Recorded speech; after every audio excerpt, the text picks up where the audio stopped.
Hello and welcome, everyone. Thank you for joining us and thank you for sharing your Saturday with us. My name is Meenakshi Iyer. For those of you who are joining us for the first time, welcome to the NorthStar Café. I'm the founder and principal of NorthStar Solutions and Services, which is a boutique, future of work oriented coaching, training, and consulting practice. And we partner with mid career technology professionals from around the world in shaping their people and change leadership journeys. And it's my absolute pleasure today to welcome uh, our special guest here, Lotus Buckner, who I've had the privilege of meeting via LinkedIn a few months ago, about a year ago, actually. We have a couple of mutual friends through whom we met on LinkedIn. And Lotus was also one of our speakers at the recently concluded Future of Work Women Shaping the Pandemic Pivot conference in March of this year. And I'll be plugging in the video replay of Lotus's session from there. So it's such a pleasure to have you here, Lotus. Thank you so much for making the time to be with us today. Thank you for having me. It's a pleasure to be here. And good Yeah, morning to everyone. I see people are popping in. yes, absolutely. Just a little bit about Lotus before we get into our conversation today. So, Lotus is a builder at heart and wears many hats, and one of which is as the founder and CEO of LB Talent Solutions.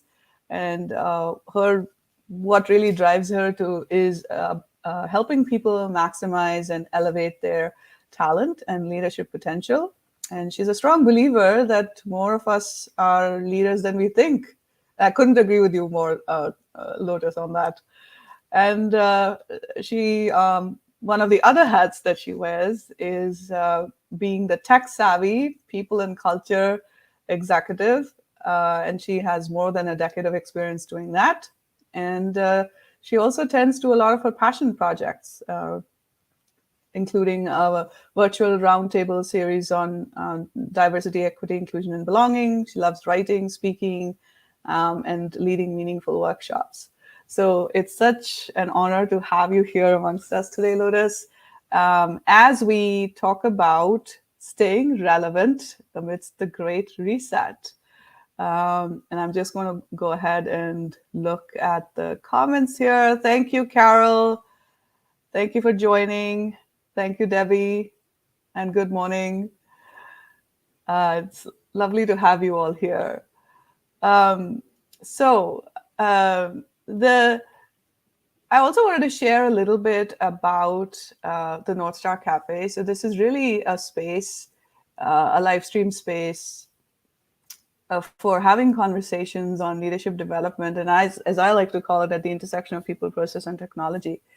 And I think that it's a sort of a three-legged stool, and we have to ensure that all the three legs are in balance at all points in time. And leaning into one or two of them more than the other causes a lot of the flux that I think that we are currently seeing. So as we talk about the Great Reset, I'm sure all of us are noticing how it's the great resignation, then it's the great reshuffle, and then it's the great reset. To me, it's the reset, to be honest. So, and we've also started seeing layoffs happening, especially in the technology space. So it's like, there's this whole sort of up and down, it's like a roller coaster. What does it all mean for us as professionals and leaders? So, Lotus, I would really like to hear from you. What's your view, first of all, on everything that's happening in the world of work, in the world in general? I know we were talking a little bit in the green room about some of the things that we are facing as individuals as well. Absolutely. I think it's a hard time for people right now, to have all of these layoffs happening, the downturn in the economy. Many people are predicting a recession now that's going to hit in 2023. And that's really hard to come off of, a huge 2-year pandemic. Um, all of the violence that's been happening, all the racially directed violence that's been happening in the country, to have this kind of the war, like to have all of this kind of happen in this short period of time. I say short, I know it feels like forever, but that's a lot in a short period of time. And so I think it's a really hard time for people. You know, some of the economic pressures that are happening right now and the changes and layoffs and everything that's happening for companies, I think unfortunately some of that was anticipated after what we've gone through, but it's just really hard for people to that we're going into this right after everything we've already been through as a country and as a world. Yeah, yeah. And I find that, the people that I speak with, the clients that I work with, there's that sense of heaviness, if you will, For overall, sure. right? So, in all amidst all of this, what do you think staying relevant looks like? Yeah, that's a great question. I think it means, as a career coach, one of the things I tell my clients a lot is, don't wait until you're desperate for a job to start working on staying relevant, right? This means everything from keeping your resume updated when you're the happiest at your job, because it sounds counterintuitive, but really your writing and your voice in your resume is going to sound very different when you're happily employed versus when you're kind of desperately looking for that next thing, or when you're really unhappy and trying to get out. And so I always recommend that. And so the other thing is also your memory recall of your greatest accomplishments are fresher. You are able to easily pull metrics and measures to support your accomplishments, which I think are always great for resumes. But very similarly, I think the same goes for keeping up your skills, right? In this ever changing and ever evolving world of work.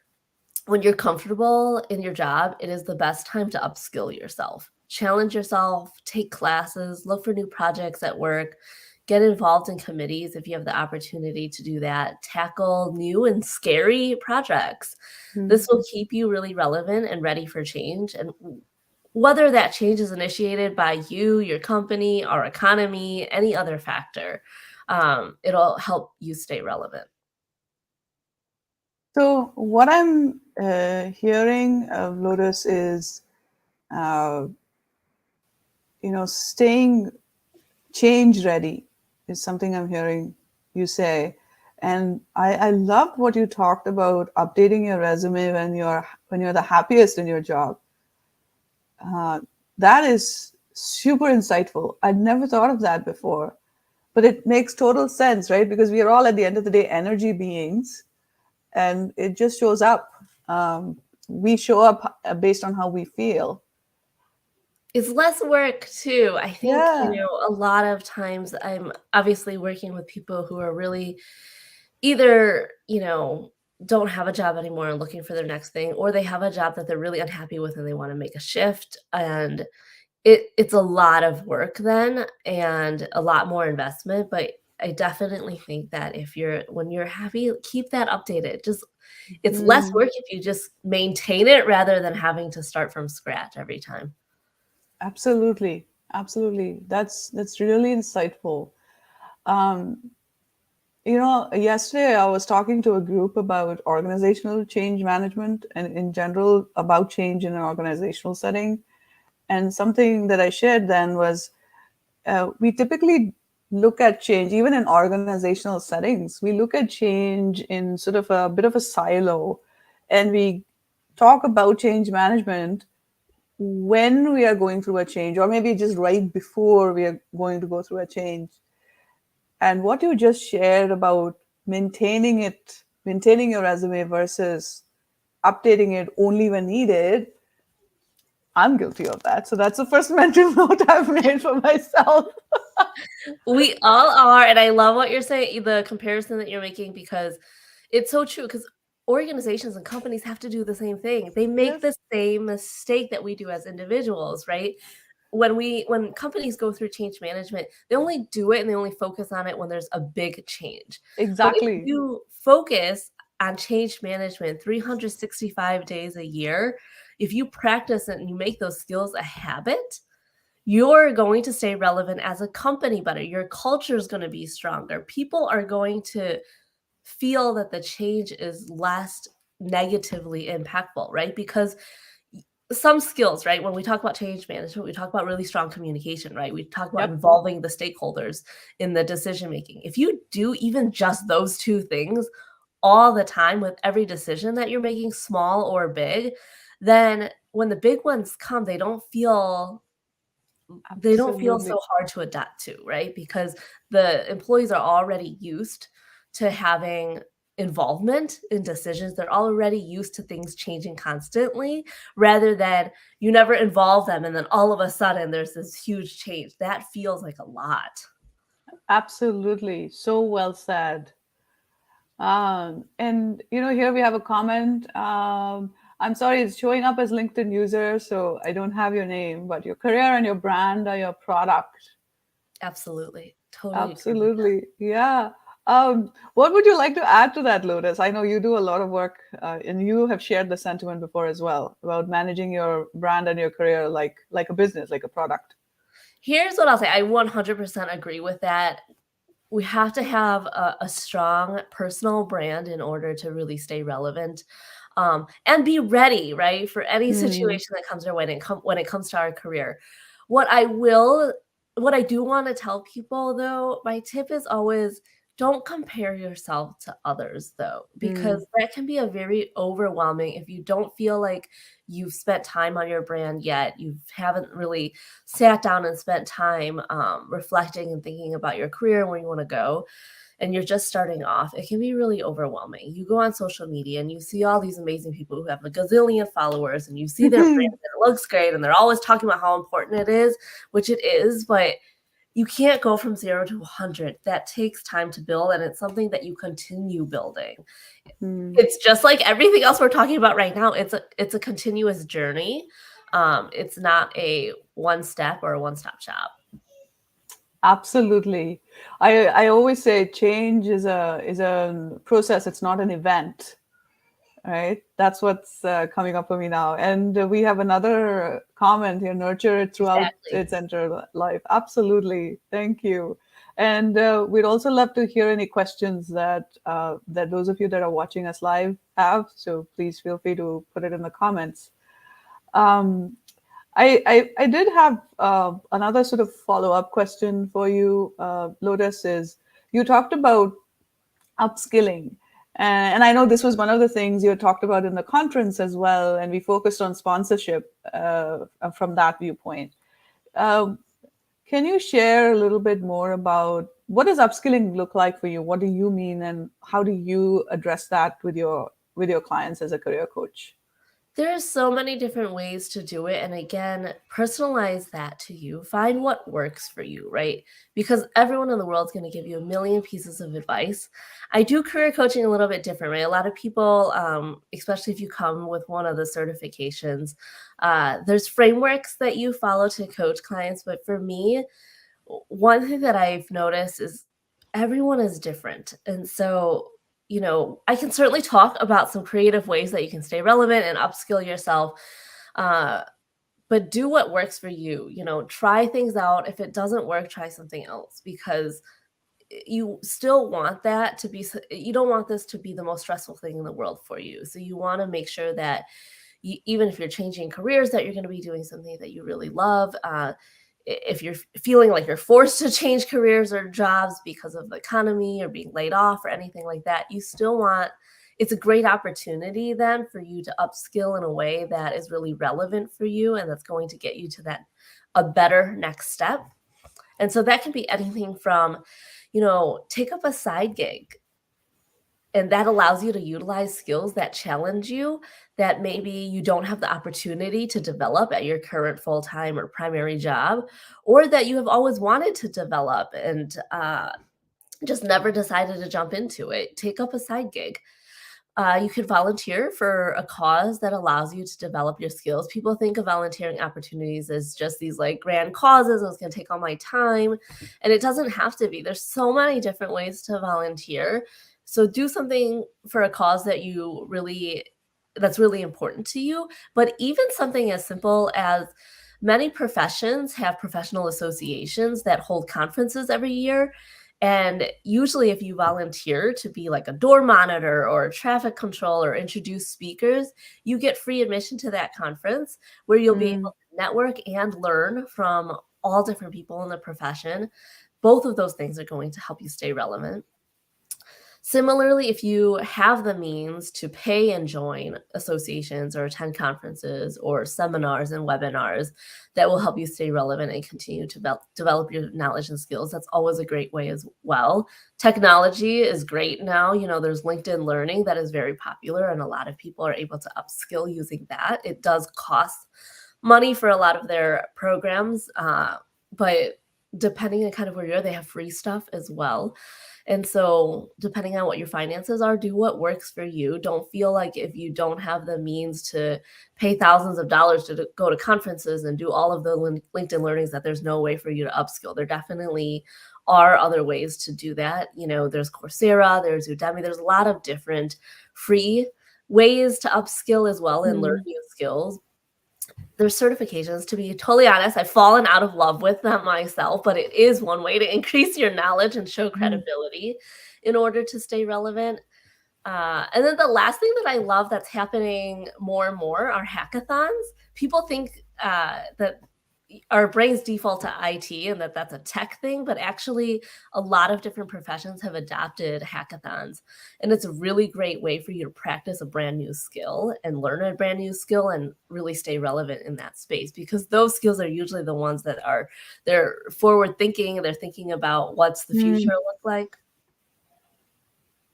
Wow, that was just fabulous. So you listed off so many things, and I loved what you talked about volunteering at conferences, and that is true. And I know that I'm fairly active in the women in agile community, so we have all these conferences where you do have that option of volunteering, and then as a in return, you either get a discounted entry into the conference, or you are able to attend it for free.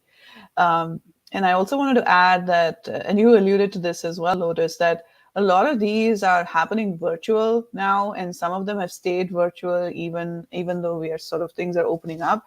And I think that really has opened up a whole world. So now you have access to stuff on a world stage uh, from where you are. Of course, yes, you do need good internet access, and I know that can be a barrier for some as well. But what a great step towards accessibility. Yes, yes, absolutely. And here we have a comment from a LinkedIn user that says, many public libraries give you access to LinkedIn Learning for free. That Ah, is I did not an know. amazing tip. I didn't know that either. Yeah, I did. Thank you for sharing. Yeah.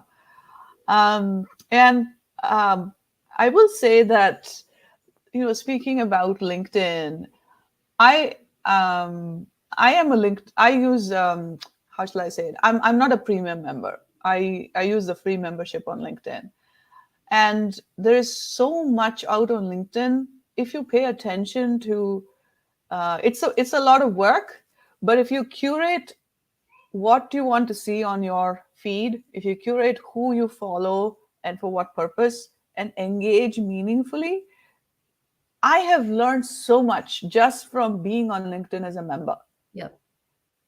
you know but it is a lot of work, and that also was one of the things, Lotus, you and I were talking about while we were in the green room. So can I ask you to share your experience on that, on being on LinkedIn, especially in this space as we're talking about learning and upskilling? Yeah, I agree with you. I've been on LinkedIn forever, but there's so much learning and connection that can happen on LinkedIn. I will say, Meenakshi, it gets harder. It has Yes. gotten harder. There's a lot of spam there now, and with Yep. everything going on in the world, there's so much content and information to take in and so many opinions of others that Yes. can really cloud your judgment if you're not careful and you're not intentional. Um, it's that can be really hard for people. And so I think that there's so many great things. You can do everything from groups. There's a group on LinkedIn for every Mm, profession in the world, for every topic, and you can join those where you can really stick to a single topic then with people who are also interested in that. So that's one way to kind of try to get through some of the muddiness on LinkedIn. And then, like you said, I love what you said about curating who you follow and who you're really learning from. That's a great way to kind of clean up your feed a little bit and not have some of those distractions. That's a really great tip. I also think that, if I love LinkedIn. I'm a big advocate for LinkedIn, but I'm a bigger advocate for doing what works for you. Some yes. people really love Twitter. I used to be super active on Twitter. I'm not anymore, but some people love Twitter, and Twitter also has some great things. Yes. There's amazing Twitter chats out there. Shout out to HR Social Hour, of course. Yeah. Favorites if you're an HR professional. Uh, they have amazing chats where you can learn so much and just network. It's an amazing way to virtually network.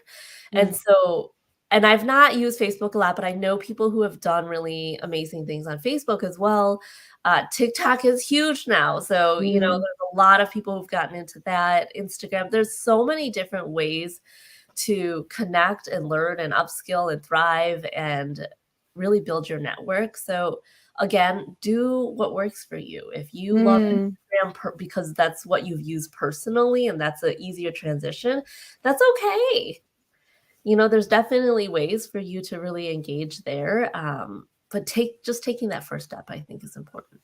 Absolutely, absolutely. I totally agree with you in focusing on what works for us as individuals, and not feeling pressured by what others are doing and what we are seeing others are doing. We really have to sort of stay strong in what we believe in, each of us believes in, and show up in that way.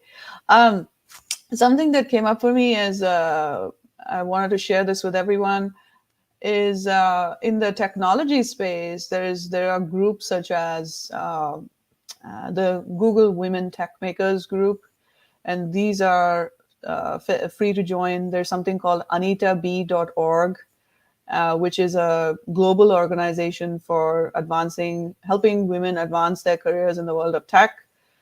So these are phenomenal global communities with local presence and local chapters. And I really wanted to add a shout out to them as well. And I personally have benefited from both of these organizations. Then, of course, there are women in agile groups around the world. There's lots of local, and meetup.com is also another fantastic forum to find groups based on professional interest and actually attend those meetup sessions. And a lot of them are virtual now. I've So not it's, done that yet, and actually, I need to do that. oh, I will invite you to the one that I volunteer with. It's called Lean and Agile.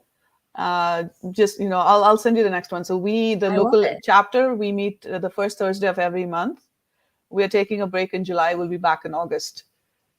So yeah, I'll send you that. And a lot of these, because they're virtual now, as long as we are flexible with our day, there's a lot that's out there for us to learn and connect. Yeah, I need to get on there. Yeah, absolutely.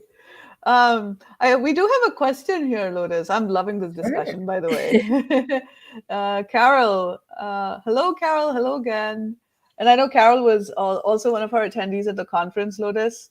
And Carol and I go back a long way. So thank you for being here. The question is, could you share some best practices for those that change jobs to a completely different industry? How can we accelerate our learning?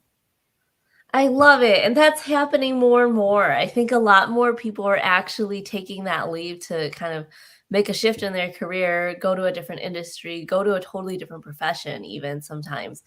And I would say take advantage of what's available to you directly first. I'm not sure at your company, some companies will give you a mentor or a buddy when you're new, and take advantage of those relationships. Sometimes they can feel like a checkbox that happens at companies, but if you really take advantage of that and you take initiative to really work with your mentor or your buddy at your company, those are really great long-term relationships that you can build that are going to help you throughout your time there.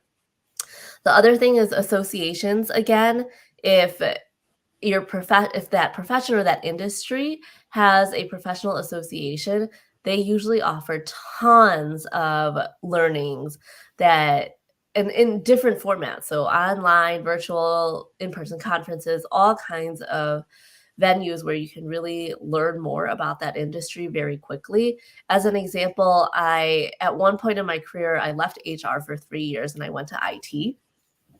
And in my role in IT, I was supporting revenue cycle. And I remember sitting in my first meeting with the director of revenue cycle at my company, and I had no idea what she was talking about. She talked to me like I was some kind of revenue cycle professional.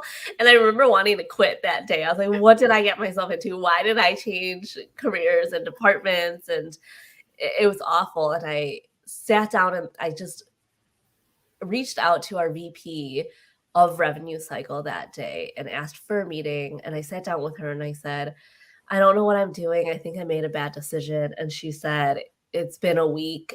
It's very overwhelming. She probably had no idea that you didn't have the expertise. And she gave me a couple names of associations that offered courses. And I ended up taking a course in revenue cycle and then taking the test and getting a certification. And it just was able to take me kind of from, 0 to at least like 50 to 75% within about a month. And so, anything that's available, really just look it up, because in any profession or industry, there are going to be a wealth of opportunities now to upskill, especially just with the world of technology and where we are. You can find so much virtually, and just take advantage of what is available to you, because those are the most relevant areas for you to learn when you're going into a new industry. That's fantastic, and I wanted to also acknowledge your courage, first of all, in sharing your personal story about the transition that you'd made, and also in the moment at the time, you reaching out to your VP to say, "Hey, I think we need to revisit this," and continued grit in following an academic path and learning more about it. There's a lesson in there for all of us on that one, Lotus. Thank you so much for sharing. Yeah. If you're vulnerable, there will be people who are able and willing to help you, and the ones that aren't the ones you need to surround yourself with. So true. So true. And it reminds me that being self-aware is so critical in all of this. Knowing what works for you and what kind of people energize you, that requires being in touch with oneself so much, right? That itself is a lot of work. So thank you for sharing that and inspiring us. Absolutely. Thank you, Carol. I'm glad this was of value to you. I did have a couple of other questions, and actually you've answered some of these already. So I had this question around how might we continue to adapt. So you talked about being change ready. You talked about looking out for opportunities to learn and grow. What else might we do? And also, I'm sorry, I just also wanted to add, in the light of some of our discussions earlier, how do we balance everything that we are going through as a world and feeling while still sort of focusing on our own careers? Because that's a sort of like a moral dilemma that both of us talked about earlier on. Yeah. So I would love to hear your thoughts on that as well. Great questions. I'll tackle the first one first. I think that before we even just jump into adapting to the world around us, I think it's really important for us to understand the pillars that ground us. So, do you know what your values are? I don't just mean in general, but is it something that you actually consciously think about constantly when you make decisions? Do you have a personal mission statement? Are you aware of your greatest strengths? Do you know what you want to improve about yourself as a person as well as a professional? Uh, Professional is usually a little bit easier for people to tackle, but understanding what you want to do to continue being the best version of yourself, I think is also really, really critical. And then, do you know the path that you want to be on? Do you thrive in specializing at something, or does that completely bore you and you would much rather be changing careers every once in a while, or changing direction or projects or roles? All of these questions are really important in determining what we absolutely will not compromise on. And I think that what we won't compromise on is really important before you dive into what you want to do. Right. And so this is really critical in how we adapt in an ever changing environment. If you haven't done that work yet, I would say do it first. And if you don't know how, invest in a career coach if you're able to. Otherwise, there's also resources, again, all over the internet and, groups that are willing to help as well. But once you've done that internal work, then it's going to be much easier to adapt to any situation. So let's take, for example, you know for sure that you thrive when you focus on a specialization. So you're a specialist, you really thrive in that space, you really enjoy it. You have no interest in changing careers completely, but you also don't want to become irrelevant or be without a job if your specific position or your industry or your profession kind of is eliminated by your company, by technology, whatever it might be. Well, then you can adapt and stay relevant by honing in on your transferable skills rather than looking for 100 new skills for you to develop. So say you're a salesperson, but you're afraid that as the economy takes a downturn right now, and we might be headed for a recession, that your role might be eliminated and it's going to be hard for you to find another sales position because maybe purchasing habits are declining, right? I'm making this up, but as an example, well, maybe you want to keep the door open to go back to sales one day because you really love that world and you love the skills that you build doing sales, and you don't want to do something totally out of your realm of expertise. Well, what skills do you have that are highly transferable? Maybe you're an expert in Salesforce because you've been a salesperson for so long and have had to use Salesforce for so long. Well, maybe it's a great opportunity now to go and get your Salesforce certification and become a Salesforce administrator, because those jobs might still be very relevant and might be very available in the industry. And you can go and help a company maintain their system on the sales operation side of the company. Or maybe as a sales rep, you actually had to gain a lot of skills in marketing. You did a lot of email campaigns and social media, etc., during your career. And so you can hone in on those skills to open up marketing opportunities for yourself during a downturn. So just really knowing yourself and your goals, and then pivot in a way that is not going to just keep you relevant, but also keep you happy. Because I think we default sometimes when we're in those moments of pressure that, okay, I have to do what the template says, right? I have to do what everyone's telling me to do. It's actually a wonderful opportunity to reset for yourself and look for that right next opportunity. And then you asked an even deeper question about No, I'm just taking it all in. To me, that was like a TEDx talk right there that you just shared.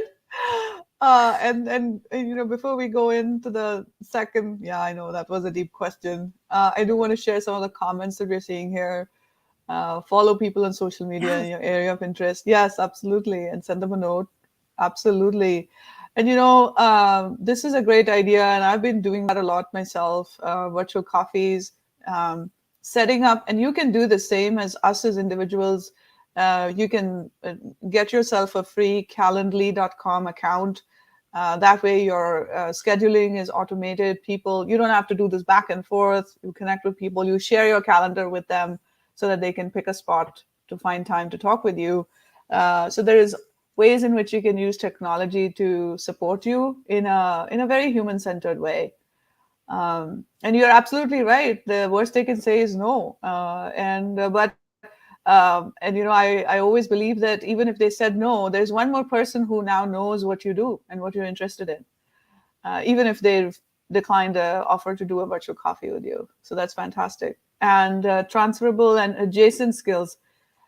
That's a very powerful reframing, and I'm going to add that term to my vocabulary. Adjacent skills. That's a really good one. Thank you. Yeah, Lotus, I know that was a deep question, and it emerged for me based on what we were just talking about. So as we wrap up our conversation, I would love to hear your thoughts on that. Yeah, I think that I don't think I have all the answers to that one. So how do you balance everything that's going on in the world with making sure that you're staying relevant and focusing on yourself?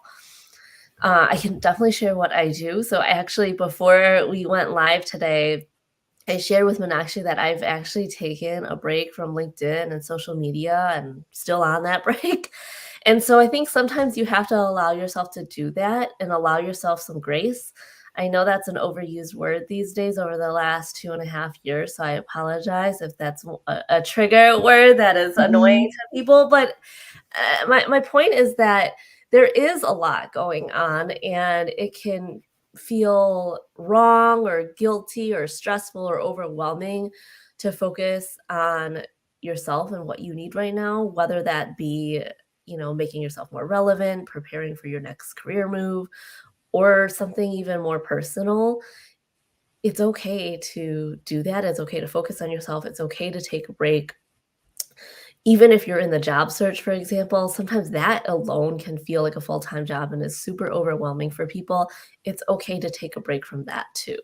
And so recognizing when you are overwhelmed, recognizing when things are really hitting you. I was sharing just the week that Buffalo and then Ovaid and then California and Dallas violence against Asians as well. That was really hard for my family, and having it happen literally almost in just 1 week, all of that, having kids, my husband and I are both of different races that were impacted by everything that has gone on, not just that week and not just in the last 2.5 years, not just in the last 400 years, but kind of this ongoing thing. But having it all happen in 1 week was really overwhelming.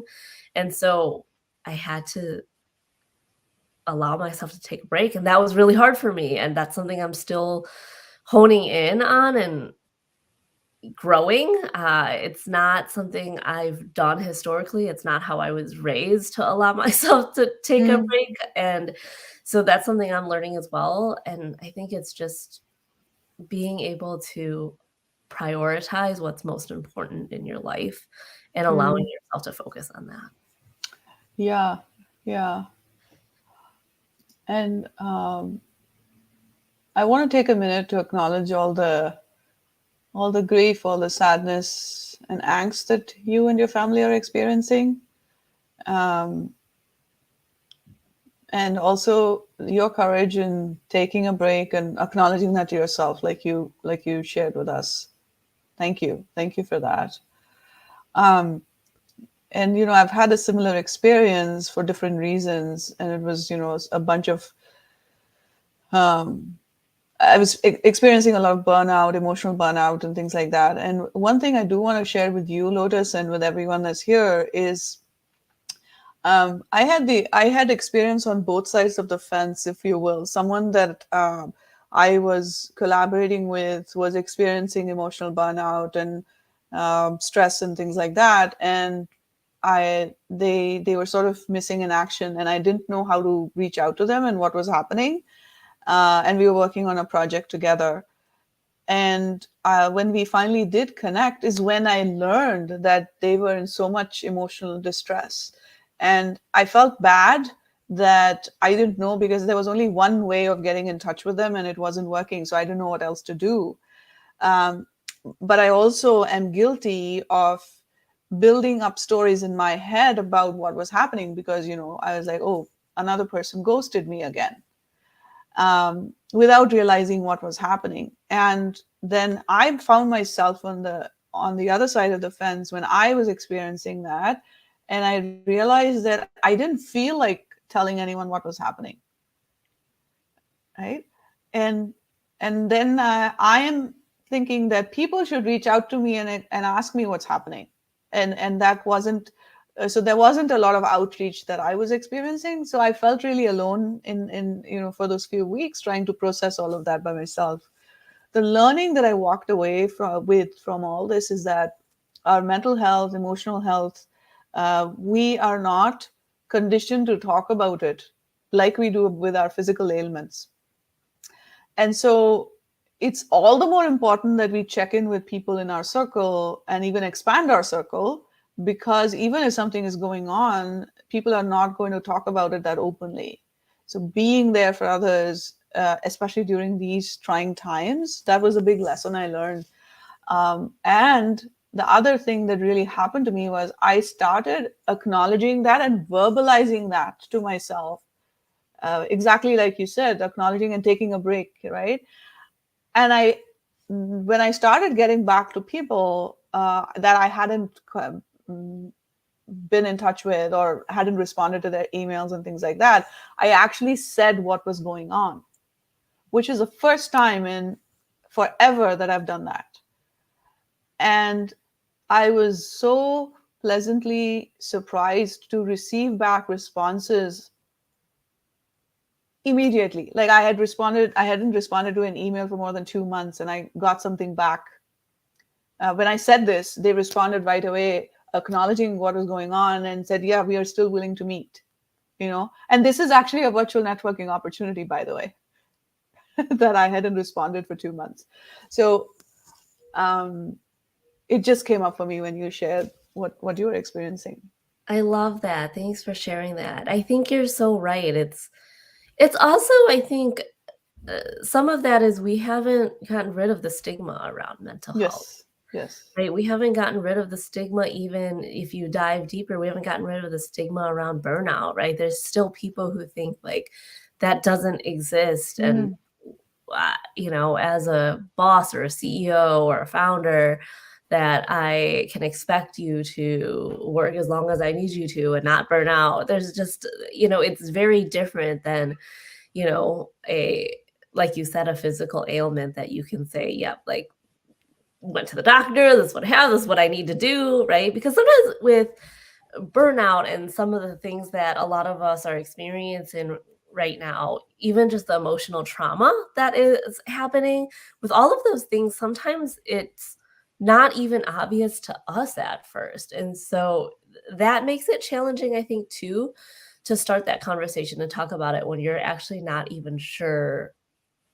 you haven't even sorted out your own emotions or feelings Mm-hmm. about it. That can make it challenging too, right? Yet you're giving off these signals that people might be filling in the blanks about, like you said. Yes, yes, yes. Absolutely right. And that's the other thing. Like I still kept up with my base commitments. And so I have a few things lined up for my work through NorthStar and through my practice and things like that. And I'm continuing to do that. Like this live, for example, like I know you and I had agreed on this date months ago. And despite everything that has happened, you showed up. And that's the commitment to the cause that I'm so grateful for. And I'm also noticing that we live such curated lives on social media that you can't, just because somebody is posting, first of all, you don't even know if they've set up their content calendar months in advance for just Yeah. continuing to post. So there's so much that's happening, and making that space for everyone to just be and do what they are and not building stories. That is my really a big learning for me, I would say. Yeah, it's still a space I'm growing in and learning in. And I, Yeah. I think that's okay that people are continuing to learn. None of us are perfect. None of us know everything. even with everything going on in the world, I speak a lot on diversity, equity, and inclusion, but I make mistakes every single day. And I think that's really important to recognize. And sometimes that's the struggle that I'm feeling in this space on social media is there's a lot that if you scroll through your feeds, especially if you follow a lot of people in that space and that's something you're passionate about, it can be really overwhelming because Yes. you think there's so many experts out there, but even the experts aren't on the same page, right? Yes. And because we're humans, like we have opinions, we have experiences, and we have perspectives. And I think it's just important for us to continue learning, but not let that information overload overwhelm us because it can So, easily do that. so true. Not letting the information overload overwhelm us. Thank you for that. Thank you. There's quite a lot of comments here. I just wanted to read those out. Insights and learning come from the most unexpected places, and sometimes when you're just feeling relaxed and taking a break. Stay curious. So true. Thank you. Just be there for others. Absolutely. Showing vulnerability can be the biggest gift and trust building opportunity. Mhm. Yeah, yeah. Carol says, totally agree. And sometimes just to listen to allow people to open and share thoughts. It's a critical part of being part of a community. Could not have said it better. Thank you so much, Carol. And I see Carol this is the last question that we'll take now. In terms of being relevant, how can we measure it? How can we know if we're successful at it or not? That's such a great question, and I think it depends on, what you're measuring. So think about that measure before you jump into whatever your tactic is, right? So as an example, if you are I think I think it might have been you, Carol, who asked the question about what do you do when you're going into a new industry. So say you have a brand new job, it's a brand new industry, and you've put this plan together and you found these LinkedIn learnings. I'm making this up. You found some LinkedIn learnings. You are attending a new industry conference for the first time, and you want to know if that's going to make a difference, right? Ask for feedback. Make sure that you understand what your goals are for your new role in your new industry, having those ongoing check-in points with your leader. And then after you kind of go through your plan and take some of those learnings and you upskill yourself a little bit, either asking for a project that is relevant to those skill sets or asking for that next challenge from your leader, and then understanding from them the feedback and the performance and if they've really noticed a change and how you've been successful in those projects, I think is one way to measure. And the examples can go on. If you're not in a new position and you're looking to make a career change and you're trying to that sales example, I guess that I gave earlier, if you're a salesperson and you're just preparing for the downturn, maybe you haven't been laid off yet, but you're anticipating and you want to be prepared, you might start honing in on some of those skill sets that you've had the opportunity to exercise a little bit in your career, but you're not an expert in those areas. So maybe you put a plan together to really upskill in those spaces. And there's a few actually measures in that space. You can actually you can always take an exam, a certification, whatever. Those are measures too, but you will know that if those things paid off because you're changing the way you write your resume because you have new skills now. And then you'll know that, you weren't really getting takes on a marketing job, right? Or that Salesforce administrator kind of job posting. But now that you have that certification or now that you've upskilled yourself, you're seeing more responses to your applications for those roles. So that's another measure for that example. But I think it depends on what it is that you're trying to accomplish, but it's a great point that you're making. Think about what those measures of success are before you just jump in. Very, very insightful, Lotus. Thank you. And that was a great question. And I totally agree with you, Lotus. Understanding and also laying out what success looks like for you will help you determine those measures as well. And then I love the point you made, Lotus, about getting feedback from others that you are working with to see how what shifts they see in you. Yeah. Thank you.